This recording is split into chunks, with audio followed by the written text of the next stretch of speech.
Welcome to Debating Russia on Voice of Russia. I'm your moderator, Peter Lavelle. Getting the upper hand and the prospects for peace. A number of sources suggest Assad has arrested his regime's decline. And most agree the opposition remains in disarray. So is it now time to seriously talk about a negotiated end to the conflict in Syria? To discuss this, I'm joined by my guests in London, Revd Nadim Nassar. He's the director and co-founder of Awareness Foundation. And we have Shashank, Joshi, research fellow, Royal United Services Institute. And with me here in the studio is Alexander Kuznetsov. He's the vice president of Geo-Arabica Center. Revd, in London, how do you see the conflict in Syria moving now? Because it looks more and more like Assad is turned the tide. It may be just temporary, but how is this going to make outside forces think about the conflict now? If we look at history, we learn that before any international peace conference to solve a conflict, military conflict and violence involved, we know that all parties push their last big push in order to gain the most they can before the conference. So the more cards they have in their hands when they sit at the negotiation table, the stronger their position is. And I think the more we see that the international conference is indeed taking place, the more violence we will experience in Syria, because each part will try to gain these cards for the negotiation table. That happened also in Lebanon. You're sounding optimistic, because it is maybe 2 weeks ago, 3 weeks ago, people were saying the peace conference, the Americans and the Russians are going to support it. We have Geneva 2.0, but it wasn't taken all that seriously. Now it is. Shashank and Joshi, how do you feel about that now? Has the peace conference become more meaningful for most of the players involved? I think that's a very valuable perspective we just heard, but let me just suggest two pessimistic counterpoints. First of all, Qusair does represent a big, important push by the regime, and all such pushes often precede peace dealings. But what Qusair also shows us, I think, is the internationalization of the conflict to a greater extent. It's very symbolic. It shows the involvement, for example, of Hezbollah. And that involvement, in its turn, makes it much harder for the rebels to deal in a sincere way. We've already seen the Syrian National Coalition say they won't attend the Geneva conference because of Hezbollah's involvement. Now, I think they'll probably change their minds, but it shows you how that complicates it. The second important point, I think, is what the recent events show us is that each side, not just the rebels, but certainly the rebels, are becoming more fragmented.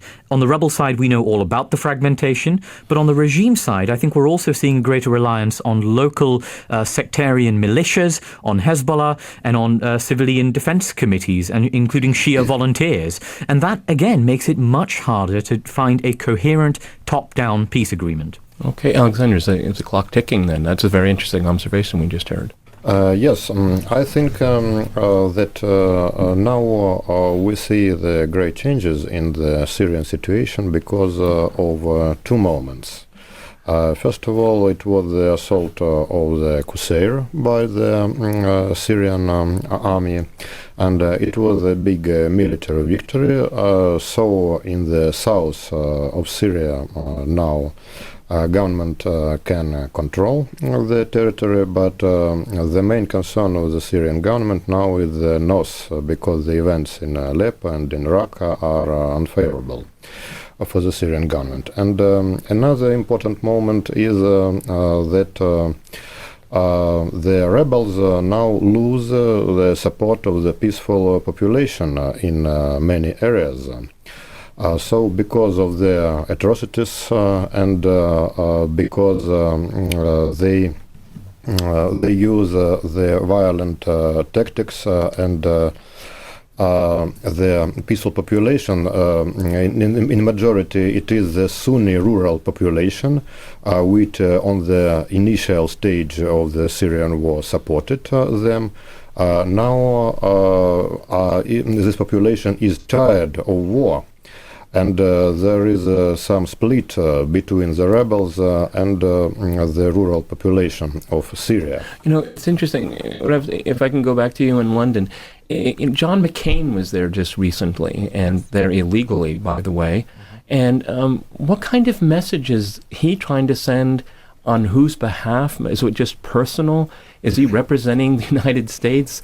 What is the American position on all of this? Because his trip there was quite bizarre, to say the least. It is bizarre, and I doubt very much that he represents America officially in this sneaking in, sneaking out. And the messages are mixed messages. But one thing I do not fully agree with your guest in Moscow, and because I want to remind Alexander that although the people are tired of the war and the people are tired of mixed messages from America, from Russia, from Europe, don't forget that last Friday the embargo on armaments stopped. So now Europe officially can provide weapons to the rebels. So what I want to say is the people of Syria, I have no authority to speak in their names, and nobody has, neither the opposition nor the regime. But I can say my observation and feelings that the people of Syria, although they are tired of what is happening, we want, as a citizen, I want the change. I don't want either of them to win. The victory of either of them is a disaster. I don't want the regime in its present form. It's corrupt and it's not serving the future of Syria. And the rebels, as we all agree, that they are fragmented and they are not offering a better alternative solution to the people of Syria. But we have to understand that the people, although they are tired, they want the change. That is inevitable. The change is coming to Syria. But now the question is, how? Shashank, if I can go to you, I mean, does more arms necessary for that change to happen? I guess what I'm saying is that we need more and more violence for that change to happen. The argument that is advanced here, which I will neither endorse nor condemn, is that the military balance is such that only a process by which the Syrian regime is convinced it cannot win will persuade it to make the necessary concessions it needs to make at any conference to agree to a transitional government as envisaged by the joint US-Russian plan for the Geneva conference. But I will stress, although it's absolutely correct that the embargo has been lifted by the European Union, I think there are still deep misgivings here as to whether that is in fact going to lead to the actual provision of arms. First of all, I think neither Britain nor France wants to get too far ahead of the United States, which is still indecisive, still very unsure about arms provision. And moreover, neither Britain nor France, certainly London, I think, when you look at officials here, they don't want to be the ones who torpedoed the Geneva conference. I think everyone is waiting for the Geneva conference to take place. I don't think there's much optimism or hope, by the way, but once it takes place, if it collapses, if it fails, I then think you will see a more substantial influx of arms, but it still won't be on a major scale. There are still real and legitimate fears here that have not been forgotten about the risk of diversion and the risk of these arms ending up in the wrong hands. Peter, can I say something? Go ahead, jump right in. A military victory is not going to take place. And our best chance, and that I have been shouting about it for the last 18 months, that the best chance to find a solution, and history teaches us, if we are human beings with mind to think, we should learn from history and see that the only chance we have is when all sides of the conflict sit around the table and find a solution, like what happened in Lebanon. I think it's the voice of Russia you're listening to, debating Russia. Alexander, address that point there, because it seems to me when we look at this peace plan in Geneva, I mean, there are some people that obviously want it to fail so they can start the next stage. Okay, Mr. McCain is bring more arms in there. But there are other people that say, I think we just heard it, is that, an end of a conflict does come with negotiations eventually. But are we there yet? Is Geneva 2.0 viable at this point? I think that Mr. McCain does not reflect the interests of the new American administration, of the Obama's comment. So as I see the situation, the new foreign policy comment of Obama, including Mr. John Kerry, State Secretary, and Chuck Hagel, the defense minister, they are interested to find any political solution in the Syrian questions, because the former American policy was directed to create their house, the governing house in this region. But now they realize that they cannot govern this house, they cannot regulate this house. A new main direction of the American foreign policy, it will be the Pacific direction, and we stand in with China. So the American administration is interested to find the solution of the question. But I think there are other sides in this question. First of all, Israel. The main goal of Israel was to weaken the Syrian state, to make Syria the rogue state, the failed states. And unfortunately, they succeed in this. But very much at their own peril, because it's very dangerous. Shashank, if I can go to you, that's very interesting. I think everyone wants to see an end of this conflict. Maybe there's different points of view on how it should end. Absolutely. But I mean, Syria is turning into a failed state, and that's a failure for the entire region. All the more so to start these negotiations. Go ahead. And I think what's ironic here is, despite all the disagreements of all parties, the Israelis, the Russians, the Americans, how differently we here in London and you in Moscow may see these events, I think we can all agree that the regional consequences are absolutely perilous, not just in terms of the growth of jihadists and the risk that poses to stability in the region, but also the sheer humanitarian catastrophe we have seen in refugee flows and the militarization of children in the conflict, and a weak state like Lebanon, and even a state like Iraq, I'm afraid, which has now seen more than 1,000 deaths last month, has been affected. So actually there is an overwhelming joint US-Russian interest, in theory at least. But if I can just come back to the overarching point about how each side is exhausted and return to Nadim's point, I'm afraid if we go back to Lebanon, the Taif agreement was mentioned, the agreement that brought Lebanon's civil war to an end.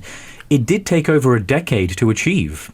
It took years of fighting. So far, one might argue, we are still very far from the point where each side has convinced all of its supporters and the full extent of its base that a military victory is unattainable. I still think there are elements on both sides who still think an absolute victory without any need for compromise is within their grasp. If not within a year, then within a few years of fighting. Alexander, you told me that you visited President Assad at the end of March, I think it was, in a delegation. Yes, I have been to Damascus in the end of March, and we met with Mr. Bashar Assad, the president of Syria. So some of my impressions that Assad kept smiling, and he was sure in his victory. Alexander, if I could just jump in here, what was your impression? What does victory mean to him? Okay, at the end of the conflict, revenge. I mean, did you ever get the sense that maybe there could be some kind of amnesty or some kind of internationalization, peace force? I mean, what is victory in his mind? Unfortunately, I have not seen their concrete program for the Syrian future on the governmental side. So, of course, Assad is right when he says that he reflects the opinions of 40% of the Syrian population. How do you know that? All the religious minorities which are under threat of the extermination if the rebels, the jihadists, the Islamic extremists will come to power. And these people struggle heroically. But I think that the main need now is the need of the program of the future Syria. And do you think that his plan in Geneva is going to address that seriously? Maybe, but of course the main solution will come from the Syrians themselves. Nadim, I'd like to go to you. I don't want to push this McCain issue too much, but he was on the Charlie Rose television program, And he said quite remarkably that he didn't really care who came to power in Syria as long as they were anti-Iranian and anti-Hezbollah. I mean, again, I'm not saying that John McCain is a spokesperson for American foreign policy, but there are quite a few people that look in the West that look at Syria through the prism of Iran and Hezbollah. I mean, that's really at the detriment of the Syrian people, isn't it? I see the thing in terms of the best for the Syrian party. I really couldn't care less about what John McCain said. People of power. But people of power are saying those kinds of things. Yes, and I think it's quite scary. The polarization is there. That you have two powers, two projects here. One project is the Western project, which is supporting the rebels, the oppositions in whatever their steps are, and also they feel that, and they believe they can also obtain victory by military means. And you have the other camp of Russia and Iran and Hezbollah to support the regime, and they think they are providing the best for Syria. But for me as a Syrian, I look at the situation. Both camps are destroying the country. And I don't see whether the American European project or the Russian Iranian project is providing anything good for my country. All what I see is bloodshed. I see, and I want to ask Alexander, how on earth could you say that Assad was right, that he has the 40% support of the people? How on earth could you know that? Nobody knows at the moment. The chaos in Syria is beyond belief. The whole world has let down the Syrian population. Yes, the minorities are suffering, but not because of the rebels, because of both, because of this power thirst. Both are fighting for power, not to bring stability or better life for Syria. Both are power thirsty, and both are bringing destruction to my country. Let's let Alexander respond to you. Go ahead. Nadim, I completely agree with you that both sides commit atrocities and commit violence. About 40%. Of course, we cannot make a sociological poll of public opinion now in Syria because of the situation. We could if we had free elections, of course. The Christian population, Alawi population, and the secular Sunni population now supports Assad. Even the old secular opposition in Syria supports Assad. And how do you know that, Alexander? There are elements of the old secular opposition within the political opposition groups. I have met, for example, with former communists which were in the Syrian prisons in the times of Assad for 10 years, for 5 years, for 15 years, and these people now say that the support of regime is best than the support of the opposition. And about the future, of course, the political system in Syria will change, of course. And now it is the concern of the Syrians themselves to elaborate the new political program of the just future Syrian society, or the society of justice. And I think... Okay, let's talk about the future. Shashank and Joshi in London, what do you want to see in the peace plan in Geneva? Because you just mentioned elections, okay? Would Assad and his party be allowed to run in that election in your mind? Would that be part of the deal? That's absolutely not for me to say. That the specific demands that have to be made... Theoretically, do you think that, if you want to have public opinion expressed through elections, who's going to participate in those elections then? Well, the Geneva process itself does not foresee elections as step one. It foresees a transitional government that includes representatives from both the existing regime and the opposition. Now, as a practical point, it is absolutely inconceivable that any members of the mainstream political opposition would serve in a transitional government while Bashar Assad himself heads it up. But I think there are many, many more compromises that are possible beneath that level. For example, a government perhaps led by the vice president, a government led by other senior members of the regime. I think there's scope for compromise, but there are also certain things that simply are politically unrealistic. We are in no position that we run an election now I mean, there are many steps should be taken before any even thinking about election. And we have to ensure that we are going to have a democratic, a diverse country in Syria. We have enormous diversity, which is enrichment, which is our asset in Syria. If we go back to totalitarian regime, we have gained nothing after 200,000 deaths. We have to make sure that the election is free. We have to make sure that the people of Syria do say what they want and how they want to be ruled and what shape the country will take in the future. By the way, can I add one point, which is that as part of any process, I think justice will have to be done against all sides who have committed atrocities. And my own belief is that the majority of atrocities have been committed by the regime side, but I honestly think that all of us have to acknowledge, whichever side we support, and in my case the opposition, there are elements who have committed war crimes and atrocities, and a future Syria, if it's going to be mutually trusting and democratic and pluralistic, accountability will have to occur, I think, and we will have to see people brought to account. Should those people have a seat at the negotiating table? Well, it is inevitable that some people who have blood on their hands will be at the negotiating table. Anything else is unrealistic. Like Lebanon, if you look at the Ta'if, around the table, people with blood not on their hands, up to their knees, they sat around the table and negotiated. If you want to exclude those who have committed atrocities or killed, you have nobody around the table. Everybody committed atrocities. Of course. We can't exclude Alexander, that. jump in. Go ahead, Alexander. Of course, I think that now the real political solution of Syria is on the Syrian ground. And you said about the defend civilian committees, which now Mr. Assad elaborates.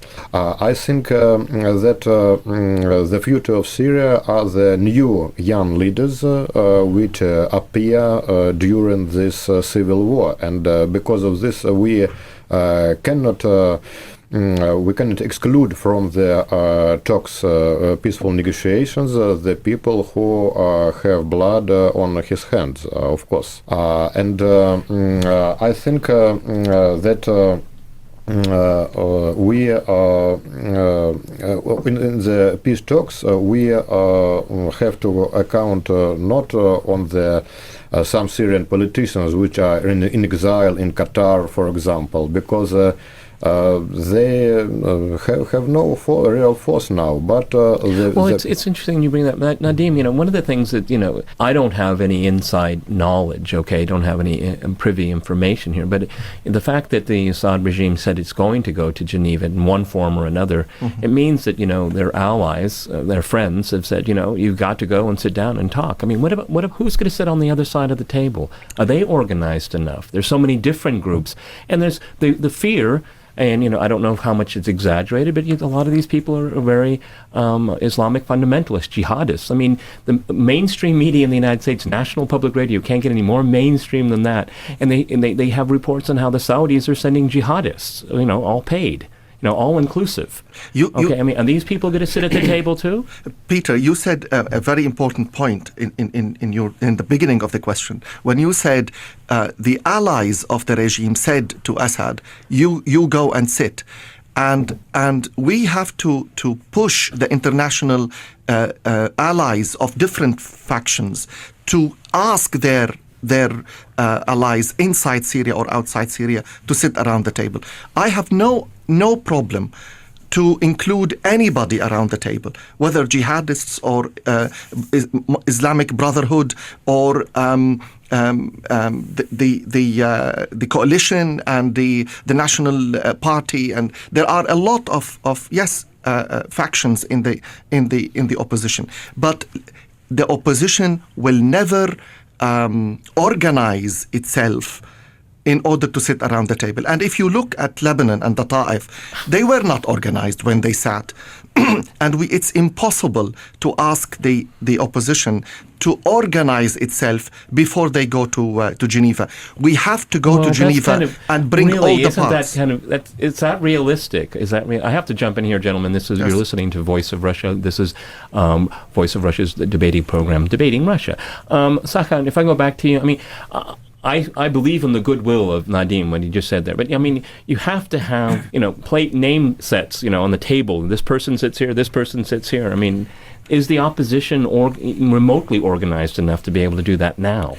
Well, there's two questions here. One of them is how organized are they at the elite political level? And there's deep questions to be asked, but ultimately you will have people at the table, and you will have members of the Syrian National Coalition. We can quibble endlessly over how representative they are and whether they encompass the full diverse range of Syria's opposition, but eventually they will be the ones sitting at the table. But the bigger question is, to what extent can they control the armed groups operating on the ground? Now, over the past few months, there has been a concerted effort to achieve some unity of command, that is, channel assistance, and I'm not just talking about lethal assistance, by the way, I'm talking about all forms of assistance, through General Salim Idris, the head of the Supreme Military Council of the Free Syrian Army, and achieve a little bit more organic unity or linkage between the outside political opposition and the inside armed opposition. But even if the political opposition struck a settlement, which, to reiterate, I still think is unlikely, would that be enforceable? Would all the groups on the ground agree to it? Well, some of them might. I can certainly say some of them, like Jabhat al-Nusra, the group with, we're all in agreement, I think, is a jihadist group, transnational, dangerous ideology, would not agree. There are a host of other groups who have their own localized interests. And I think one of the challenges, and I honestly think this applies to both sides, by the way, including the relationship between the regime and Hezbollah in parts of the country, how can they control the groups on the ground who ultimately have to actually adhere to any deal? Alexander, we're almost out of time. Can they do that? Can they rein these people in? I think if we return to the TAF conference in Lebanon, all the parts of the conflicts reflected the opinions of some religious communities in Lebanon in that time. And we shall try to see what Syrian political oppositional groups, what opinion they reflect. Because even Jabhat al-Nusra, a jihadist terrorist organization, a branch of al-Qaeda, is it really popular among some groups of Syrian population or not? I doubt. It's very doubtful for me. Okay, Nadim, I'm going to give you the last word on the program. Where do you want to see this peace conference go, at least in the initial stages? Participating in the conference, Peter, doesn't mean determining what the outcome of the conference. Let the people talk. Let's see where we are going. And on the ground, the implementation of the deal will be the responsibility of the international community. It's not only about the rebels or the regime to implement.